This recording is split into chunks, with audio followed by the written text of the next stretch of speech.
Hello दोस्तों, मैं जब नौकरी के लिए उस बंगले पर पहुंचा तो उस औरत ने सर से पैर तक मुझे देखा था। इस बात में कोई शक नहीं था कि वह औरत बहुत ही हसीन थी और उसकी खूबसूरती को देखकर मैं अपने होश खोने लगा था। लेकिन उसका भी मुझे यूं देखना मुझे हैरान कर गया था। वह लड़की बड़े गौर से मेरे चेहरे के हर नक्श को देख रही थी। फिर मेरे दोस्त से कहने लगी, मुझे यह लड़का पसंद है, मैं इसे नौकरी पर रख लूंगी। उसने मुझे तनख्वाह भी अच्छी बताई थी। मैं विदेह में एक खूबसूरत औरत के घर का ड्राइवर था। रोजाना जहाँ भी उसको जाना होता मुझे उसके साथ जाना पड़ता था। काफी खूबसूरत औरत थी, शादीशुदा थी, अच्छी शक्ल होने के साथ साथ खुश मिजाज भी थी। मेरी उम्र 27 साल की थी और उसकी उम्र भी लगभग 25 साल थी। वह मेरी मालकिन थी, शादीशुदा भी थी। उसका पति दूसरे देश में रहता था, लेकिन उसका हुस्न ऐसा था कि दूसरों को अपने जादू में जकड़ लेता था। उसके चेहरे की खूबसूरती और मासूमियत किसी को भी अपने चेहरे से नजर हटाने से इनकार हो जाती थी। मैं जब तक गाड़ी चलाता रहता मेरी नजरें शीशे से उसी की तरफ उठती रहती थी। मैं बहुत कोशिश करता कि मैं उसे ना देखूं। वह मेरी मालकिन है और उनसे यूं बेताब नजरों से देखना अच्छी बात नहीं। अगर उसे शक हो गया तो वह यकीनन मुझे नौकरी से निकाल देगी और बड़ी मुश्किल से मुझे नौकरी मिली थी। लेकिन ना तो मेरी नजरों पर मेरा बस था जो उसे देखकर बेखुद हो जाती थी, और ना ही मेरे दिल पर जो उसे देखकर उसे और भी देखने के लिए मचलने लगता था। मुझे बस इस बात का डर था कि कहीं वह मेरी नजरों से शक में न पड़ जाए। जिस दिन वह मेरी नजरों से शक हो गया उस दिन यकीनन मेरी नौकरी से छुट्टी हो जाएगी। लेकिन शायद यह मेरा ख्याल ही था। अब भी गाड़ी चलाते हुए मैं कभी कभी उसे नजर बचाकर देख रहा था। उसके चेहरे पर ऐसी चमक थी, लगता था कोई रोशनी उसके अंदर से फूट रही हो। दिल चाहता बस उसे ही देखता रहूं। और मैं मुश्किल से उस वक्त आ गया जब उसका पति विदेश से वापस आया था। उसे देखकर पहले तो मुझे धक्का सा लगा था, क्योंकि उसके पति की उम्र तो 55 साल के लगभग थी। उस लड़की से डबल उम्र से भी ज्यादा थी। उसके पति की उम्र वाकई ज्यादा थी। वह एयरपोर्ट मेरे साथ ही अपने पति को लेने गई थी। उस दिन काफी तैयार भी हुई थी, चेहरे पर मेकअप भी किया हुआ था। हसीन और दिलकश तो वह पहले से ही थी, लेकिन आज तो उसके चेहरे पर कुछ अलग ही चमक थी। लेकिन उस आदमी को देखकर मेरा दिल बुझ गया था। लेकिन अभी एक और भी वजह थी जो मुझे परेशान करने लगी थी, और वह ये थी कि मैं उसे मोहब्बत कर बैठा था। यह राज तो मुझ पर उसी दिन खुला था जब वह अपने पति के गले लगी थी, और मेरा दिल ऐसा हुआ जैसे किसी ने अपनी मुट्ठी में ले लिया हो।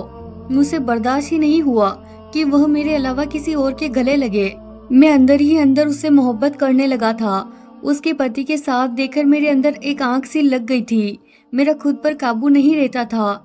मेरा जी चाहता मैं उस आदमी को उस खूबसूरत अप्सरा से पीछे कर दूं। काश कि वह वापस विदेश चला जाए। रात को जब मैं अपने क्वार्टर में सोने के लिए लेटा तो मेरी मालकिन का हसीन चेहरा मेरी आंखों के सामने आ गया। गाड़ी में उसका पति उसका हाथ पकड़े बस यही बता रहा था कि उसके बगैर वह बेहद उदास रहा था, और अभी यहाँ आने के बाद वह कोई काम नहीं करेगा, सारा वक्त अपनी पत्नी को देगा। यह बात जब मुझे दोबारा से याद आई तो मेरी नींद उड़ गई। मैं करवट बदल रहा था, चाहता था मुझे नींद आ जाए, लेकिन नींद नहीं आ रही थी। जाहिर है उसकी पत्नी थी और अपने पति के आने पर वह खुश भी लग रही थी, लेकिन मुझे यह ख्याल सोने नहीं दे रहा था कि रात के इस समय वह अपने पति के करीब होगी, उसकी बाहों में होगी। मैं जितना भी सोचता मेरी बेचैनी उतनी ही बढ़ने लगती। मेरी आंखों से नींद कोसों दूर हो चुकी थी। बार बार मुझे यह ख्याल आता कि अब वह दोनों एक दूसरे से मोहब्बत की बातें कर रहे होंगे, एक दूसरे में समा गए होंगे, और यह ख्याल मेरी जान अंदर ही अंदर खींच रहा था। वह औरत सुबह सुबह मेरे साथ बाजारों में निकल जाती थी, कभी अपनी शॉपिंग करती, कभी घर के लिए जरूरी सामान खरीदती, ज्यादातर बाहर ही गुजारती थी। कभी कभी खाना भी किसी रेस्टोरेंट में ही खाती थी। अब जब मैं उसके साथ होता इसीलिए वह मुझे भी अपने साथ रेस्टोरेंट में भी ले जाती थी, खाना भी खिला देती, मुझसे बातें भी करती रहती थी। मेरे लिए तो यह वक्त किसी खूबसूरत एहसास से कम नहीं होता था। लेकिन आज जब मैं लॉन्च में गया कि अपनी मालकिन से पूछ सकूं कि आज उन्हें कहाँ जाना है और कब जाना है, तो लॉन्च में वो अकेली नहीं थी, बल्कि अपने पति के साथ में बैठी थी, और उसके पति ने अपना बाजू फैलाकर उसे अपने साथ लगा रखा था। वो उससे बेहद करीब था। मैं अचानक ही लॉन्च में दाखिल हुआ था। सामने यह मंजर देखकर मेरे अंदर तो कोई उद्यम सा मच गया था। मैं खांसते हुए अपनी मौजूदगी का एहसास भी दिलाया था, लेकिन उसका पति बड़ा ही बेशर्म था। जरा भी टस से मस नहीं हुआ, बल्कि मेरी मालकिन मुझे देखकर थोड़ा सा झिझकी थी। जरा से अपने पति के पास से हटने लगी, लेकिन उसने फिर से दोबारा उसे अपने साथ लगाया। कहने लगा, डरो मत, मैं तो बस कुछ ही दिन के लिए आया हूँ, और तब भी तुम मुझसे दूर हो रही हो। वह हमारा नौकर ही है, उसे भला हमारे करीब बैठने से क्या इतराज होगा। वह कहने लगी कि कुछ तो ख्याल करे, लेकिन उसका पति कहने लगा, उनसे क्या शर्माना। फिर मुझे देखने लगा, बोला, कहो क्या काम है। मैंने कहा, जी वो मैडम जी को अगर कहीं जाना है तो मैं गाड़ी साफ करके स्टार्ट करूं। जवाब उसके पति ने दिया था। कहने लगा कि आज ये कहीं नहीं जाएगी, बस मेरे साथ ही समय गुजारेगी, इसीलिए तुम छुट्टी करो। चाहे तो कहीं घूमने भी जा सकते हो, और अगर नहीं तो अपने क्वार्टर में आराम करो। यह कहकर उसने अपना चेहरा उस लड़की के चेहरे के बिल्कुल करीब किया था। कहने लगा, तुम्हारे हुस्न ने तो मुझे एक पल भी वहाँ चैन से नहीं रहने दिया। तुम्हारा यह हसीन चेहरा मेरी आंखों से ओझल नहीं होता था। मेरी मजबूरी ना होती तो मैं कभी भी विदेश नहीं जाता। उसके शब्दों को और उसके बेबाक अंदाज को देखकर मेरे सीने में सांप लौटने लगे थे, लेकिन मैंने महसूस किया अपने पति की बात पर वो शर्माने की बजाय घबराई थी। पता नहीं क्यों मेरे दिल में यह ख्याल आने लगा कि शायद यह शादी मजबूरी और जबरदस्ती का बंधन है, क्योंकि यह शादी कहीं से भी जोड़ की शादी नहीं लग रही थी। कहाँ वह 25 साल की खूबसूरत जवान लड़की और कहाँ वह 55 साल का बुढ़ा मर्द। वो तो उसे कभी भी खुश नहीं रख पाता। मैंने महसूस किया था कि वह अपने पति से कतरा रही थी। जब भी वह उसके चेहरे पर अपना हाथ फेरता तो वह हाथ पीछे कर देती। मैं वापस अपने क्वार्टर में आ गया, लेकिन फिर भी वही बेचैनी बेताबी मुझे तकलीफ देने लगी थी। आंखें बंद करता तो मुझे अपनी मालकिन मालिक के साथ में बेटी नजर आती तो मेरा दिल जोर जोर से धड़कने लगता।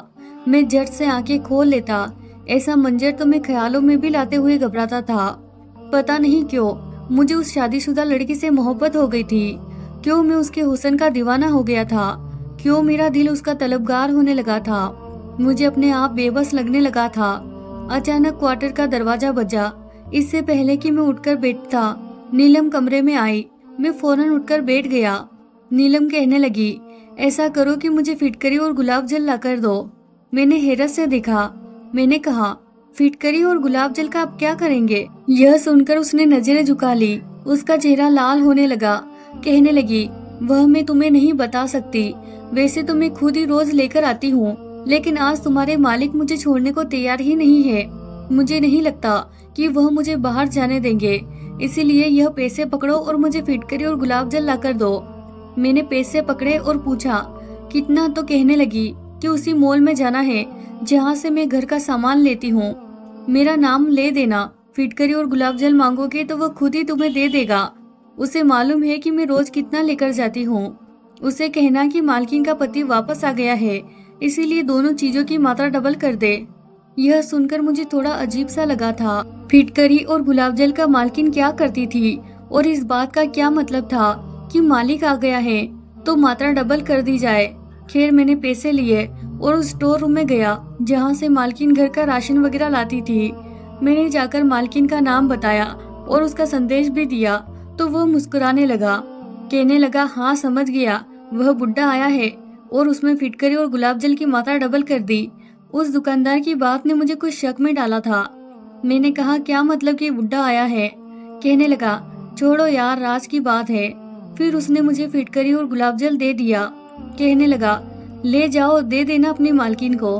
मैं सोचने लगा कि फिटकरी और गुलाब जल का ऐसा क्या राज है। मुझे तो यह एक अजीब सी बात लगी थी। यह दोनों तो आम सी चीज थी, फिर दुकानदार यह क्यों कह रहा था कि राज की बात है? अब मेरा दिमाग यह सोचने लगा, आखिर मालिक उस फिटकरी और गुलाब जल का करती क्या है? फिर मैंने वह फिटकरी और गुलाब जल रखा। गाड़ी में बैठकर घर पहुंचकर मैं बजाय नौकर को देने के वह चीज खुद ही अपने पास रख ली। थोड़ी देर बाद मैं खुद ही लॉन में चला गया। मालकिन उस वक्त खूबसूरत साड़ी पहने हुए थी और उसका पति कमरे में था, क्योंकि लॉन्च में वह अकेली थी और घर की नौकरानी से अपने पति के खाने के बारे में बता रही थी कि मालिक को क्या क्या पसंद है वह बना लेना। जब मैं लॉन्च में पहुंचा तो मुझे देखकर उसने नौकरानी को किचन में भेज दिया। कहने लगी, ले आई मेरा सामान। मैंने तो थैली उनके हाथ में रख दी। थैली देखकर तो उसके चेहरे पर अजीब सी मुस्कुराहट फैलने लगी थी। कहने लगी, चलो अच्छा है ले आए, वरना ना जाने क्या हो जाता। मैं यह सुनकर और भी ज्यादा हैरान हो गया था। मैंने कहा, मालकिन आप करती क्या है इन चीजों का? तो वह मुझे देखकर नजरें चुरा गई। कहने लगी, तुम छोड़ो, यह तुम्हारे मतलब की चीज नहीं है और ना ही तुम इन बातों में ज्यादा घुसो। यह चीज खास औरतों के लिए है। यह कहकर वह कमरे की तरफ जाने लगी, लेकिन फिर न जाने क्या सोचकर पलटी। मुझे देखकर कहने लगी, अपने मालिक से कभी यह मत कहना कि तुमने मुझे फिटकरी और गुलाब जल लाकर दिया है। यह बात तो मेरे लिए और भी ज्यादा उत्सुकता भरी हुई थी कि मालिक यह सुनकर ऐसा भी मालकिन के साथ क्या करेंगे कि यह बात मालकिन अपने पति से छुपाना चाहती है। इन सब बातों ने तो मेरा दिमाग घुमा कर रख दिया था। मेरे दिमाग ने काम करना छोड़ दिया था। जो बात मुझे बहुत मामूली सी लग रही थी, वह शायद इतनी भी मामूली नहीं थी। मैं तो और भी ज्यादा परेशानी में घिर गया था। एक तरफ मैं चाहकर भी नीलम के ख्यालों से निकल नहीं पा रहा था, दूसरी तरफ गुलाब जल और फिटकरी ने मेरे दिमाग को घुमा कर रख दिया था। खैर, मैंने सोचा कि क्यों ना मैं किसी न किसी से पूछने की कोशिश करूं, और दूसरे नौकरों से जल्द इस बात का जिक्र किया तो वह भी चुपचाप सर झुकाए बैठ गए और अजीब सी दबी दबी हंसी हंसने लगे। कहने लगे, तुम छोड़ो, यह सिर्फ हमारी नीलम मालकिन ही नहीं बल्कि हर औरत करती है, गुलाब जल और फिटकरी का इस्तेमाल करती है। यह बात मेरे लिए और भी ज्यादा हैरान कर देने वाली थी कि आखिर विदेश की औरतें गुलाब जल और फिटकरी को क्यों इस्तेमाल करती है, या फिर चौकीदार और दूसरे नौकर शायद जानबूझकर यह कह रहे थे। खैर, मैंने सोचा मुझे दुकानदार से ही विनती करके पूछना चाहिए, आखिर यह फिटकरी और गुलाब जल का चक्कर क्या है। मैं दोबारा से उसी दुकानदार के पास चला गया और उसे पूछने लगा, तो वह कहने लगा, तुम्हें शायद अंदाजा नहीं है कि यहाँ की औरतें फिटकरी और गुलाब जल किस कदर खरीदती है। यूँ समझो स्टॉक आने की देर है और यूँ चला जाता है। मैं तो डबल कीमत पर दोनों चीजें बेचता हूँ। जितना नफा मुझे फिटकरी और गुलाब जल बेचने से होता है, किसी और चीज के बेचने से नहीं होता। यहाँ की औरतें यह चीज जरूर इस्तेमाल करती है। खैर, साथ में मुझे यह जरूर बताया था कि यहाँ की औरतें फिटकरी और गुलाब जल के पीछे कितनी दीवानी है, लेकिन ये नहीं बताया था आखिर यह करती क्या है। मेरा मालिक एक हफ्ते बाद वापस चला गया। उनके जाने पर सबसे ज्यादा मैं खुश था, क्योंकि अब ज्यादा से ज्यादा मालकिन अपना समय मेरे साथ गुजारती थी। मैंने यह महसूस किया था जैसे अब वह ज्यादा आजाद और खुश है, वरना मालिक जब यहाँ होते थे तो उसके चेहरे पर एक अजीब सी मायूसी फैली होती थी। कोई भी खुशी दिखाई नहीं देती थी। मुझे यूं लग रहा था जैसे वह मालिक को पसंद नहीं करती। एक बार शॉपिंग के बाद जब वह मुझे कैफे में ले गई तो वो मुझसे पूछने लगी, क्या तुम कुछ खाओगे? क्योंकि वह फास्ट फूड कैफे था। मैंने भी हाँ में सर हिला दिया। मालकिन ने 2 बर्गर और 2 कोल्ड ड्रिंक मंगवाई और खाने लगे। मुझे कहने लगी, जल्दी से खत्म करो, उसके बाद मुझे स्टोर भी जाना है, राशन का कुछ सामान भी लेकर आना है। मैंने कहा, मालकिन आपने कल ही सारा राशन खरीदा है। मेरी बात सुनकर वह कुछ चुप सी हो गई थी। फिर कहने लगी कि मुझे असल में फिटकरी और गुलाब जल चाहिए। मैं हैरान था कि मेरी मालकिन रोजाना इतना गुलाब जल और फिटकरी आखिर करती क्या है। इस्तेमाल करने की वजह पूछी तो वह मेरी बात का जवाब देने के बजाय मेरी बात नजरअंदाज करके कहने लगी कि मुझे देर हो रही है, जल्दी करो। मैं फौरन से बर्गर खत्म किया और खड़ा हो गया। वह फिटकरी और गुलाब जल लेकर गाड़ी में फ्रंट सीट पर ही बैठ गई थी। मैंने कहा, मालकिन एक बात पूछूं? तो कहने लगी, पूछो। मैंने कहा, आप जवान हैं, खूबसूरत हैं, अपने मालिक जैसे बूढ़े आदमी से शादी क्यों की? मेरी बात सुनकर वह एकदम मुरझा गई। उसने अचानक ही मेरी तरफ देखा। कहने लगी, तुम यह सवाल क्यों पूछ रहे हो? मैंने कहा, बस यूं ही, आपके साथ तो कोई भी खूबसूरत नौजवान शादी कर सकता था। आप इतनी खूबसूरत हो, फिर मालिक की उम्र तो बहुत ज्यादा है। कहने लगी, मैं तुम्हें वजह नहीं बता सकती। उसने ठंडी आह भरी और फिर किसी गहरी सोच में चली गई। मैं समझ गया था यह शादी यकीनन मजबूरी का बंधन है। मैंने कहा, मालकिन मुझे लगता है आप भी मेरी तरह गरीब घर से संबंध रखती है और शायद पैसों की वजह से यह शादी की हो। मैं अपनी बात अधूरी छोड़ दी। मालकिन ने मुझे घूर कर देखा। कहने लगी, तुम मेरे पर्सनल मामलों से दूर रहो तो ज्यादा अच्छा होगा। मुझे अच्छा नहीं लगता कोई मेरी पर्सनल लाइफ के बारे में डिस्कस करे, और वह भी एक नौकर। मुझे लगता है तुम अपनी औकात भूलते जा रहे हो। मैं नहीं जानता था कि वह मुझे 2 मिनट में ही मेरी औकात याद दिला सकती है। मैं जितना भी हैरान होता उतना कम था। वह तो मुझे पहले भी बहुत ज्यादा बातें कर लिया करती थी, बहुत सारे सलाह मशवरे भी ले लिया करती थी। कभी शॉपिंग पर जाती तो पूछ लेती कि मुझ पर यह रंग कैसा लगेगा। मैं भी दिल खोलकर उसकी तारीफ करता था, लेकिन आज के सवाल पर उसका मुझसे यूं कतराना और यूं मेरी औकात याद दिलाना मुझे बुरा लगा था। खैर उसके बाद खामोशी से मैं गाड़ी चलाता रहा और उसे उसके घर तक पहुंचा दिया। अगले दिन भी वह शॉपिंग के लिए तैयार थी। इस बार जब उसने मुझसे अपने लिए कपड़े खरीदने के लिए मशवरा मांगा तो मैं खामोश रहा। कहने लगी, तुमसे कुछ पूछ रही हूँ, बताओ ये रंग मुझ पर कैसा लगेगा। मैंने कहा, मेरी औकात नहीं कि मैं आपसे यह कह सकूं कि यह मत ले या फिर यह ले। आप अमीर लोग हैं, जो भी पहन ले अच्छा लगेगा, और मेरे ख्याल से आपको मुझसे यह सवाल नहीं करना चाहिए बल्कि मालिक से करना चाहिए, क्योंकि यह सब पहनकर तो आपने उन्हें ही दिखाना है, मुझे थोड़ी दिखाना है। मेरी बात सुनकर वह खामोश हो गई, कुछ सोचने लगी। फिर उसने कोई भी कपड़े नहीं खरीदे थे। कहने लगी, वापस घर चलो। जब मैं गाड़ी में बैठा तो वह फिर से आगे फ्रंट सीट पर बैठ गई, लेकिन कोई बात नहीं की थी। लेकिन थोड़ी देर बाद खुद ही कहने लगी, मैं एक औरत के पास किसी बिकाऊ माल की तरह आई थी। मैं नहीं जानती थी कब कैसे, लेकिन बचपन में ही मुझे अगवा कर लिया गया था। कुछ समय उस अंग्रेजी औरत ने मुझे पाला पोसा था, अच्छा खिलाती थी, अच्छा पहनाती थी, लेकिन मैं नहीं जानती थी हमारे साथ यह अच्छाई क्यों की जा रही है। जैसे ही मैं जवान हुई तो पता चला वह औरत हमारी इज्जत को बेचकर पैसे कमाने चाहती है। मुझे इस बात से डर लगता था और इस दर्द भरी जिंदगी का मैं हिस्सा बनना नहीं चाहती थी। लेकिन प्यार में क्या कुछ नहीं होता है। तुम्हारा मालिक मेरा पहला ग्राहक था। मुझे देखते ही मुझ पर दिल हार बैठा। मैं उस वक्त सिर्फ 17 साल की थी। मेरी कीमत उस आदमी ने मुंह मांगी दी थी, क्योंकि मैं कुंवारी थी। कुंवारी लड़की का पहला सौदा लाखों में होता है। मुझे रोता देखकर उसने वजह पूछी तो मैंने कहा, मुझे यह जिंदगी नहीं गुजारनी। यह गंदगी से भरी जिंदगी से अच्छा है मैं मर जाऊं। मुझे डर लगता है इस काम से। रोज एक नया मर्द आएगा, मुझे नोचेगा, मुझे मारेगा, अपने जुनून का, अपनी हवस का निशाना बनाएगा। ऐसा करो, मुझे खरीद लो, सारी जिंदगी तुम्हारी गुलाम बनकर रह लूंगी। कम से कम इस रोज रोज के दर्द से और पाप से बच जाऊंगी। वह कहने लगे कि इस बात का क्या सबूत है कि तुम सारी जिंदगी मेरे साथ वफादार बनकर रहोगी। तुम कम उम्र हो, खूबसूरत हो, मैं तुम्हें खरीद लूं, लेकिन कुछ साल बाद तुम जवान होगी और मैं और भी बूढ़ा हो जाऊंगा, तब तो तुम मुझे छोड़कर चली जाओगी। मैंने कहा, नहीं जाऊंगी, मुझसे शादी कर लो। शादी का रिश्ता तो ऐसा मजबूत होता है कि औरत सारी जिंदगी उस आदमी के नाम पर गुजार देती है। फिर उस आदमी ने मुझसे शादी कर ली। मेरी मुंह मांगी कीमत उस औरत को देकर मुझे हमेशा हमेशा के लिए खरीद लिया, लेकिन वह पहले से शादीशुदा था। जब मुझे अपने घर लेकर आया तो उसकी पत्नी ने लड़ाई झगड़ा करना शुरू कर दिया। कहने लगी, इसे बाहर निकालो, मैं इसे बर्दाश्त नहीं करूंगी। तो तुम्हारे मालिक ने अपनी पत्नी को यह कहा कि तुम्हें दूसरे देश में रखूंगा, वह जैसे चाहे जिंदगी गुजारे, ये तुम्हारी जिंदगी में दखल नहीं करेगी और मैं भी तुम्हारे साथ ही रहूंगा। वह वैसे भी बाहर देश जाना चाहती थी, इसीलिए वह मान गई।